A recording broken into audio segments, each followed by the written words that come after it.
5 या महाराष्ट्रामध्ये येऊ घातलेल्या विधान परिषदेच्या निवडणुका, या निवडणुकीच्या संदर्भात आमच्या पक्षाचे नेते आदरणीय एकनाथ शिंदे साहेबांनी स्थानिक आमदार असतील, स्थानिक नगरसेवक असतील, आमच्या पक्षाचे स्थानिक पदाधिकारी आहेत, या विधान परिषदेच्या निवडणुकीच्या माध्यमातून त्यांचे विचार ऐकण्यासाठी मला तातडीने पाठवलेलं आहे. आणि म्हणून यांचे विचार आणि या जिल्ह्यामध्ये असणारी पक्षाची ताकद याच्यावरती विचार करून या जिल्हा परिषद, या जळगाव जिल्ह्यामध्ये ही विधान परिषदेची निवडणूक शिवसेनेने लढवावी अशी सर्व आमदारांची, सर्व पदाधिकाऱ्यांची मागणी आहे. कारण याच्यापूर्वी 3 वेळा या ठिकाणी शिवसेनेचेच उमेदवार होते, शिवसेनेचाच आमदार झालेला होता.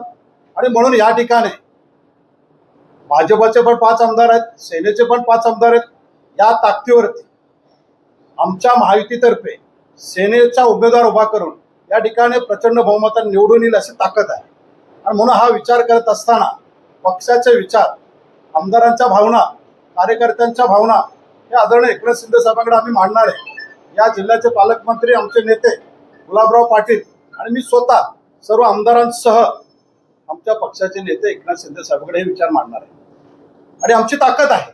आणि म्हणून ही निवडणूक युतीमधून असो, या पक्षाच्या ताकदीवरती असो, शिवसेनेला लढवावी अशी भावना आमची आहे. आणि म्हणून हे सर्व विचार घेऊन आम्ही उद्या तातडीने आदरणीय एकनाथ शिंदे साहेबांना भेटणार आहोत. उमेदवाराचं नाव काही निश्चित झालंय का सर? आमदारांचं काही एकमत झालंय का? कारण मंत्री गुलाबराव पाटलांचे चिरंजीव प्रतापराव पाटील यांचं नाव आघाडीवर आहे, त्या संदर्भात काही एकमत झालंय का आमदारांसोबत आपलं काही?